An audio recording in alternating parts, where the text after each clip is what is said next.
लोगों का बहुत बहुत धन्यवाद। आप हमेशा शॉर्ट नोटिस में जो आते हैं हमारी प्रेस कॉन्फ्रेंस कवर करने के लिए। देखिए, आज की जो प्रेस कॉन्फ्रेंस है वो हमने विशेष तौर पर जो रखी है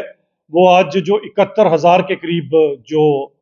जॉब्स के अपॉइंटमेंट लेटर जो हैं माननीय नरेंद्र मोदी जी जो ऑनलाइन आज दे रहे हैं, और सबका साथ सबका विकास के चलते ये जो चीजें हो रही हैं इसके ऊपर ही प्रेस कॉन्फ्रेंस रखी गई है। देखिए,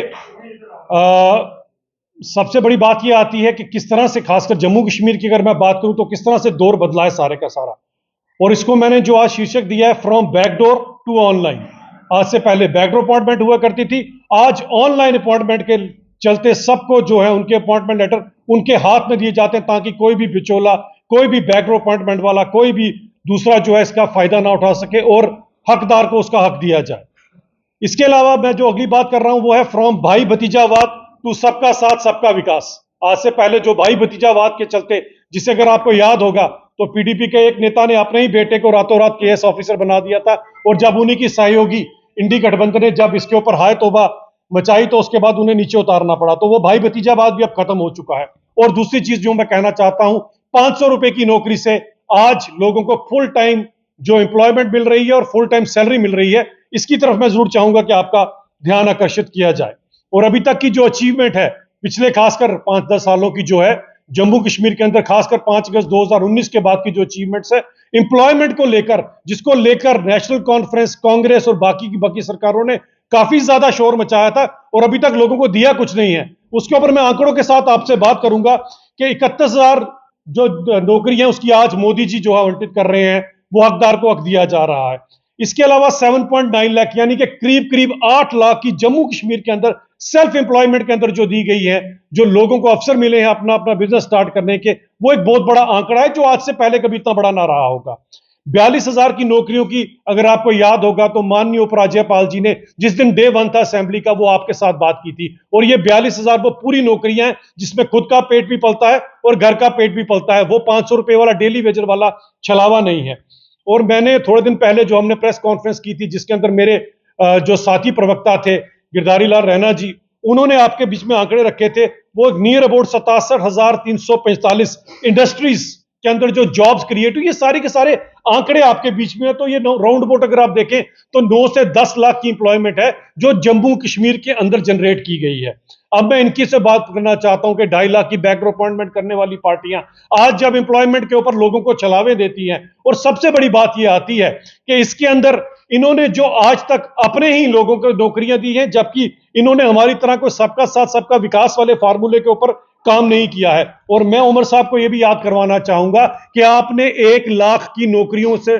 का लोगों से वादा किया है। कहीं 1 लाख की नौकरियां वो 500-700 वाली डेली वेजर वाली नौकरियों की बात तो नहीं आपने कर रखी है? अगर नहीं की है तो उमर साहब, ये 1 लाख नौकरियां जो कि आपके मैनिफेस्टो के अंदर जिसके बारे में आपने जिक्र किया है, वो समय आ गया कि आप लोगों को देना शुरू करें। और इसके अंदर तो हमें अभी से पता लग गया कि जिस तरह से उमर सरकार एक आंख से देखती है, और 575 की जो पिछले दिनों जो लेक्चरर की अपॉइंटमेंट थी जिसमें केवल और केवल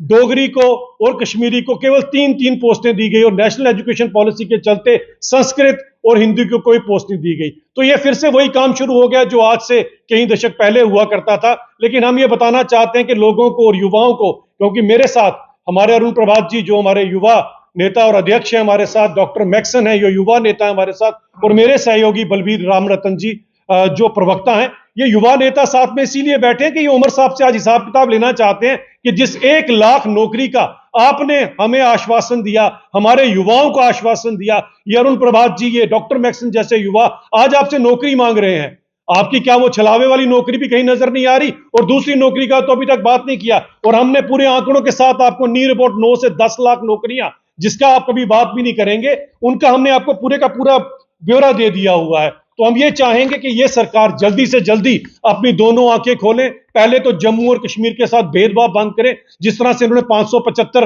एडवर्टाइजमेंट के अंदर किया था कि 36 पोस्टें उन्होंने उर्दू को दी थी, आप 36 छोड़ के 360 दे दीजिए, हमें कोई एतराज नहीं, लेकिन मेरी डोगरी का हक मुझे चाहिए और इवन कश्मीरी स्पीकिंग का हक हमें चाहिए। यह हक, और सबसे बड़ी बात नेशनल एजुकेशन पॉलिसी के अंदर उसके अकॉर्डिंग चले, क्योंकि देश की जो नेशनल एजुकेशन पॉलिसी नेशन के अंदर ही पूरे का पूरा देश आता है, और जम्मू कश्मीर दो कि आपके लोग तो बोलते हैं 1953 से पीछे चले जाएं, लेकिन जम्मू कश्मीर पूरी की तरह से हिंदुस्तान का एक अंग है और यहां पर भी वही रूल चलेंगे जो केंद्र के रूल है, और केंद्र के रूल के अकॉर्डिंग नेशनल एजुकेशन पॉलिसी में संस्कृत को प्राथमिकता देना आपका दायित्व भी है, फर्ज भी है, और आपको इसे निभाना भी चाहिए। मैं ये रिक्वेस्ट करूंगा कि हमने आपको अपने पूरे के पूरे आंकड़े दे दीजिए, आप भी जरा अपना जो पिछले आपके कार्यकाल के बाद का समय है उसमें बताइए कितनी नौकरियां हैं, कितनी आप देने जा रहे हैं और क्या पे स्केल पे देने जा रहे हैं। क्या हमारे युवाओं को इस चीज को जानने का हक नहीं है? और सबसे बड़ी बात यह आती है, इंडस्ट्रीज ने जो एक बहुत बड़ा काम किया है, नियर अबाउट 70,000 की नौकरियां क्रिएट की हैं। और मैंने पहले भी कहा था, इनके पॉपकॉर्न मंत्री जो इंडस्ट्रीज वालों को आज डराने धमकाने से पीछे नहीं हटते हैं, उनको भी जरा बता देना चाहते हैं कि 70,000 की नौकरियां इस इंडस्ट्रीज ने जनरेट की, अब आपके हाथ में है। हम तो लाए हैं तूफान से किश्ती निकालकर, अब इसे आगे लेकर जाइए, कहीं आगा रूला के कहने पर 1953 से पीछे ना चले जाइएगा, क्योंकि ये हम होने नहीं देंगे। तो मेरे साथ और मेरे युवाओं नेताओं के साथ ये आपको हम अपील भी करते हैं कि हमें अपना आंकड़ा दीजिए, और हमारे ये जो हमारे आपको 9-10 लाख की नौकरियों का आंकड़ा दिया है, इसके कंपैरिजन में कर बताइए कि आप क्या करने जा रहे हैं और आपका आने वाला समय का क्या आपके प्रोग्राम है, उसका आज के युवाओं को हक है जानने का। बहुत बहुत धन्यवाद आपका।